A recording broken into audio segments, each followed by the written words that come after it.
ዛሬ ወጥተሽ የምታራግቢ ዛሬ ወጥተሽ የምታሽቃብጪ እየተገዛሽ እስልምና እንድትቀበይ ነው የምትደረጊ። በነገራችን ላይ ስልጣኑን ቢያገኙ ማለት ነው ኃይሉን ቢያገኙ ቦታውን ቢያገኙ ያንን እርምጃ ሊያራምዱ ነው የሚፈልጉት። ግን ዛሬም አትነቁም። ሲነገራችሁ እናንተ ከጥላቻ አንጻር ነው ብላችሁ ነው እስቲ ይሄ ከጥላቻ አንጻር ከሆነ አንድ ሙስሊም ገብቶ ዋሽተሻል ማማይ ሱራ 9:29 እንደዚህ አልተብራራም አላህም እንዲህ አላለም ብሎ እኔ ሊያሳፍረኝ የሚችል አንድ ሙስሊም ገስት ላይ መግባት ይችላል። አንድ ሙስሊም ላኩ አስገባችኋለሁ። ቀጥሎ ሳሂህ ቪኪ ሰላም ልበላችሁ። የክርስቶስ ተንሥአ እሙታን እንዴት አላችሁ? በአማን ተነስተዋል። ቢስና ሰላም ብያችኋለሁ። ማማይ እግዚአብሔር ይመስገን። ቪኪ እንዴት ነው? ቢስና ድምጽ ተለወጠብኝ፣ ወፈረብኝ። ኧረ ድሮም ወፍራም ነው። ደህና ነህ? እግዚአብሔር ይመስገን። ቀጥሉ። ጀይና ቴዶ ማረይ መሲ ከስርም ያላችሁ ሰላም ብያችኋለሁ። ሂዱበት ታቀዝቅዙት። ቀጥሉና ሙስሊሞች ስፔሻሊ ሙስሊሞች ላኩ። ሙስሊሞች ግቡና አሁን እኔ የተናገርኩትን ነገር ውሸት ነው ብላችሁ አፍርሱ። ይኸው እኛ እድል እንሰጣችኋለን። ይሄ ውሸት ነው ማማ የጥላቻ ልዘሪ ነው። እንደዚህ አይነት አንቀጽ የለም በእኛ እንደዚህ አይነት ነገር የለም ብላችሁ እኔን እንትን የምትሉበትን ማስረጃ እስቲ ግቡና አሳዩ። ይሄን ርዕስ ዛሬ ያመጣሁት ለምን እንደሆነ ታውቃላችሁ? በጣም በተደጋጋሚ ሄደንበታል። ግን አክሱም እየተባለ ስለሆነ አክሱም ላይ የሚደረገውን ነገር ግፍ ነው ሊል የሚችል ሙስሊም ቤዝ የሆነ ነገር የለውም ነው። ገብቷችኋል? በዘመኑ ራሱ መሐመድ ሲያደርግ የነበረውን ነገር ትክክል ነው ብሎ የሚቀበል ጭንቅላት አክሱም ላይ ተጨቆን ብሎ ሊያመጣ አይችልም አንድ ሙስሊም። አለበለዚያ ይሄ ቁርአን አንቀጽ መቀደድ አለበት። አላህ ተሳስቷል ወይም ደግሞ መሐመድም ተሳስቷል፣ እንዴት የሶሪያ ክርስቲያኖችን በዚህ ያህል ይጨቁናል ብሎ አክሱም ላይ መስጂድ እንዳንሰራ ተከልክለናል ነው። ነብይህ በዘመኑ የሶሪያ ክርስቲያኖችን ቤተክርስቲያን እንዳይሰሩ ከልክሎ ነበር። ይህን ትክክል ነው ብለህ ተቀብለ አክሱም ላይ መስጂድ እንዳሰረተ ብለህ ስትከለከል ትክክል አይደለም የምትልበት ምንም አይነት የሞራል ግራውንድ የለህም ማለት ነው። የለህም። ገባችሁ? በዘመኑ ነብያቸው እነ ዑመር ኢብኑ ኸጣብ በዚህ አገር ላይ ቤተክርስቲያን አትሰሩም፣ ገዳማት አትሰሩ፣ መስቀል ማውጣት አትችሉም ብሎ ሲከለክል የነበረ ሱሐባና ነቢይ አይ ይሄ ትክክል ነው ብለህ ከተቀበልከው አክሱም ላይ መስጂድ አትሰራም ስትባል ትክክል አይደለም ልትል አትችልም። ምክንያቱም ነብይ ያደረገውን ነገር ትክክል ነው ብለህ ሰው ሲያደርገው ትክክል አይደለም ልትል የምትችልበት ምንድን ነው? በነገራችን ላይ ጂዚያ ካልከፈሉ እኮ ይገደላሉ እነዛ ክርስቲያኖች ታውቃላችኋ? ግብር ካልከፈሉ ይገደላሉ።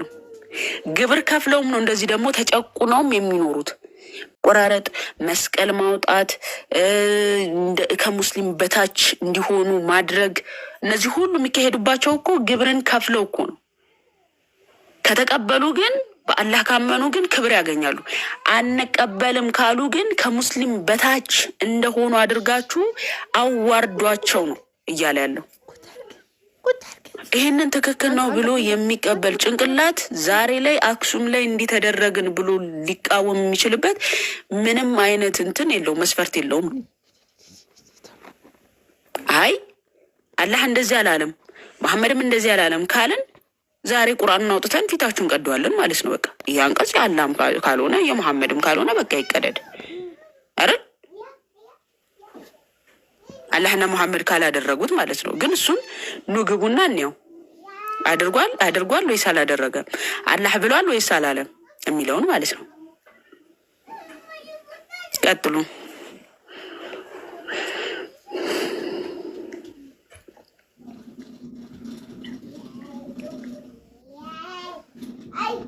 ስንት ዓመተ ምህረት ፎቶ ከፌስቡክ አምጥተው ነው ተደበደብን ያሉት። ገደል እናንተ አብዛኛው ክርስቲያን እስልምናውን ዲቴይል ገብቶ ስላላየ ይሆናል የሚሸወደው።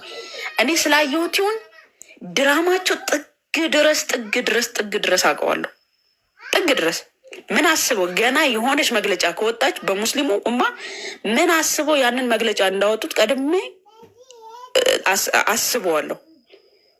ያሰብኩ ደግሞ ይፈጠራል። በነገራችን ላይ ያሰብኩት ይፈጠራል። ምን አስቡ የሆነች ፖለቲካ አስበው እንደሆነ የሆነች ነገርን አጀንዳ ለመቀየር እንደሆነ ያ ነገር ደግሞ ይፈጠራል። በቃ ሀሳባቸው እያንዳንዱ ነገር እረዳዋለሁ በመጀመሪያ ማለት ነው። አብዛኛውን ክርስቲያኑን ማይንዱን የያዙት አሁን ምንድን ነው እስልምናውን አያውቁትም። ምን አይነት ፖለቲካ እንደሚጠቀሙ በምን አይነት መልኩ ልብህ ውስጥ መግባት እንዳለባቸው ምናምን እንዴት እንደተማሩ እንዴት እንትን እንዳሉ ክርስቲያኑ አልተረዳም። እኔ ስለተረዳሁት ገና ቀድሜ ነው የማውቀው ሊሰሩ የፈለጉትን ፖለቲካ ራሱ ማለት ነው። ጌታን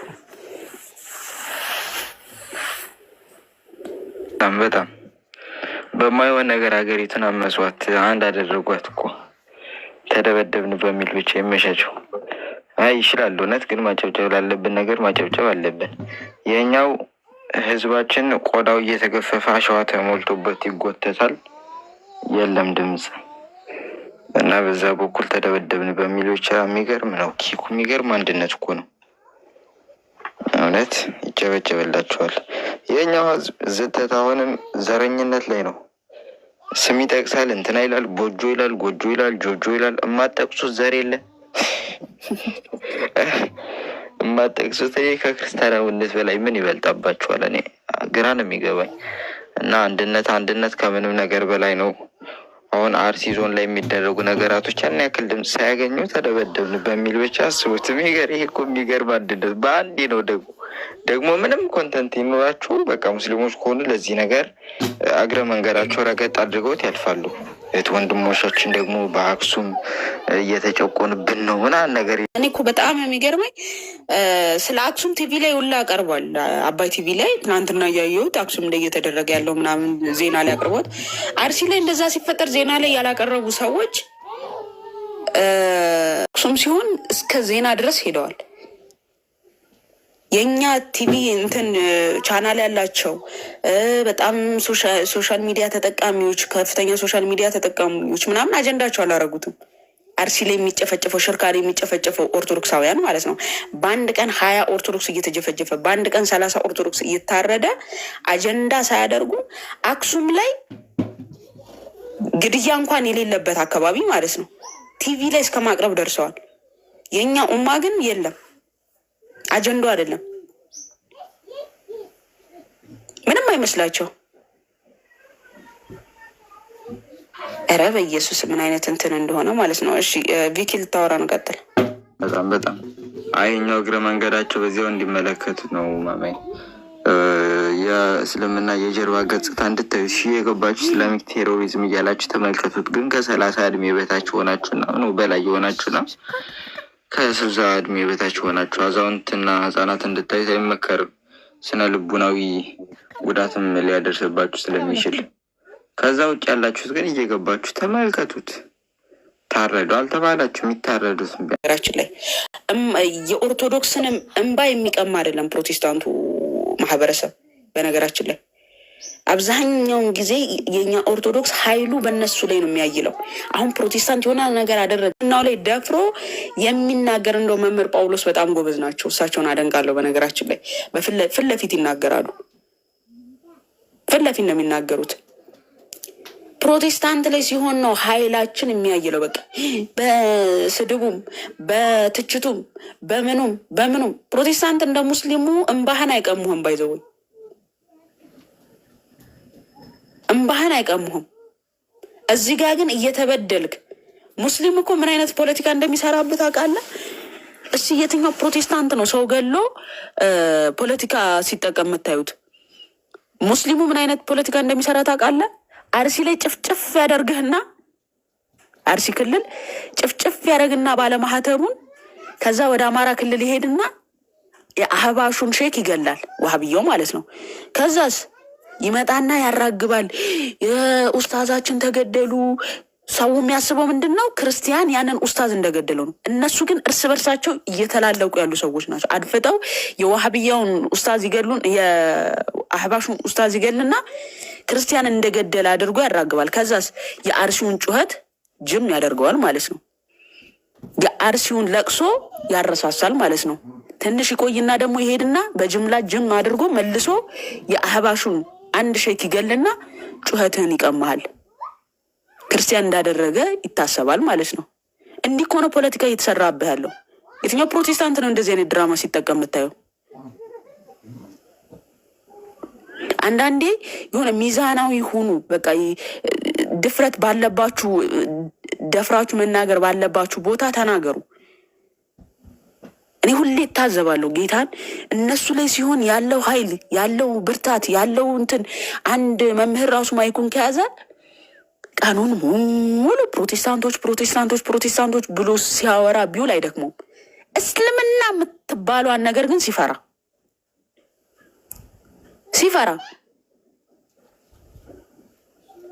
አታስተምሩ አይደለም። በትምህርት ደረጃ ስህተታቸውን መናገር፣ ስህተት መንገድ ላይ እንደሆኑ እውነት እንዳልያዙ ምናምን መናገር እኮ መልካም ነው።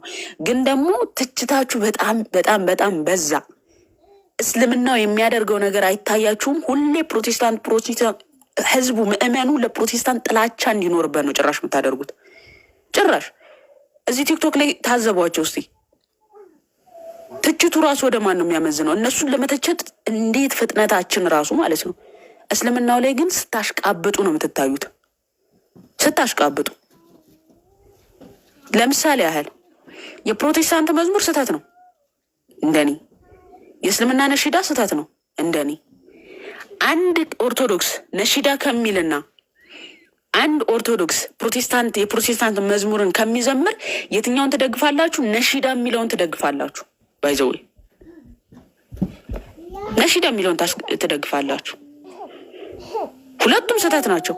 ግን በጥላቻ ስለታወራችሁ በቃ የሆነ እንትን ስላለባችሁ ብቻ ሁለቱንም እኮ መቃወም ትችላላችሁ። ስህተት ነው፣ ሁለቱም ስህተት ናቸው። እንዴት እንደዚህ ታደርጋላችሁ? ሚዛናችሁ ግን ወደ እነዚህኛዎቹ ይደፋል። ለምን እንደሆነ አላውቅም። ስለዚህ ፕሮቴስታንቶች ቢያንስ ቢያናድዱን መንገድ ላይ ሲጮሁ ጆሯችንን በማደንቆር ቅዱሳንን በመናገር ምናምን እንጂ የዚህን ያህል ፖለቲካ ለመስራት ርቀው ሄደው ክርስቲያኑን ለማጥፋት ምናምን የሚሄዱበት ርቀት የለም እኔ እስካየው ድረስ ማለት ነው። ሙስሊም ግን ጅም አድርጎ ለቅሶህን የሚቀማ ነው። ዛሬ ላይ ስልጣን ቢይዝ ደግሞ ሙስሊም ኦርቶዶክስን ትቶ ፕሮቴስታንቶችን ብቻ አይደለም የሚያሰልመው። አንተ ያሽቃበጥከውን ነሺዳ ሰለላሁ ዐለይሂ ወሰለም ብላ ያሽቃበጥከውን ትቶ ያላሽቃበጠውን ብቻ አይደለም የሚያሰልመው ወይም ደግሞ የሚጨቁነው። ራስህንም እየገዛ እስልምና እንድትቀበል ያደርጋል። ሸሪዓውን ሲይዞ ማለት ነው። ራስህንም የምታሽቃበጠው ነው። ስለዚህ ልትነቁ ይገባል። ሚዛናዊ ሁኑ። ስትቃወሙም በፍትሃዊነት ሁለቱንም ስህተት እስከሆኑ ድረስ ሁለቱንም እንጂ አንዱ ላይ ብቻ ከመምህሩ ከምኑ አንድ አይነት ይደብራል። ጌታ እኔ እንዴት ላስረዳችሁ? የሙስሊሞችን ፖለቲካ ጌታ በፍጹም ሊገባቸው አልቻለም። እኔ ጥግ ድረስ ስለተረዳሁት ምንም ልትረዱት አልቻላችሁም የእነሱን ሀሳብ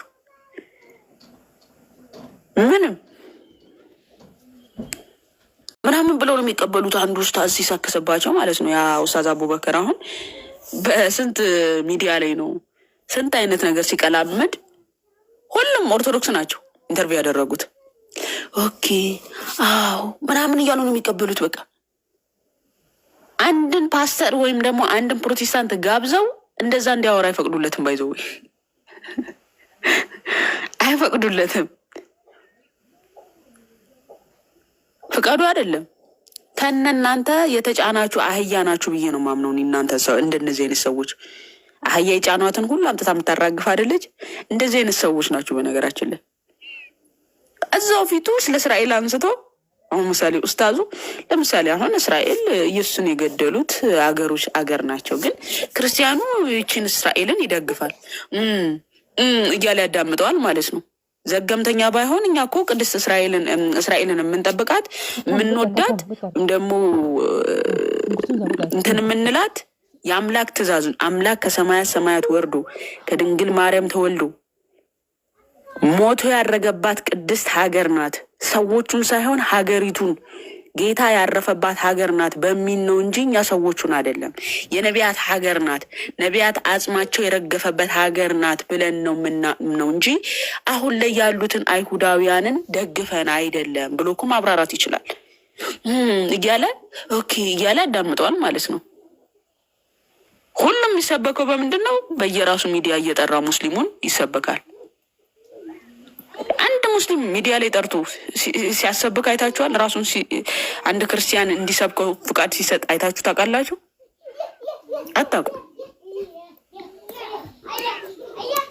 አታውቁም። እና ሁሌ ጭነት አህያ መሆን ይብቃን። ቀጥሉ ጋይስ። ዝምታ ተመርጦ የታለፈበት ማለት ነው። እንዳልኳችሁ ኦርቶዶክሳውያኑ ይታረዳል። ከዛስ ሌላ አጀንዳ ይሰጧችኋል። ዝም እንድንል ይደረጋል። በየቦታው ሽርካ ላይ አልኳችሁ እኮ በአንድ ቀን 22 ኦርቶዶክስ ሲሞት፣ በአንድ ቀን 22 ኦርቶዶክስ ጅም ሲል አጀንዳው አድርጎ ያላቀረበ ቲክቶከር፣ አጀንዳው አድርጎ ያላቀረበ ዩቱበር፣ አጀንዳው አድርጎ ያላቀረበ ቲቪ ቻናል ያለው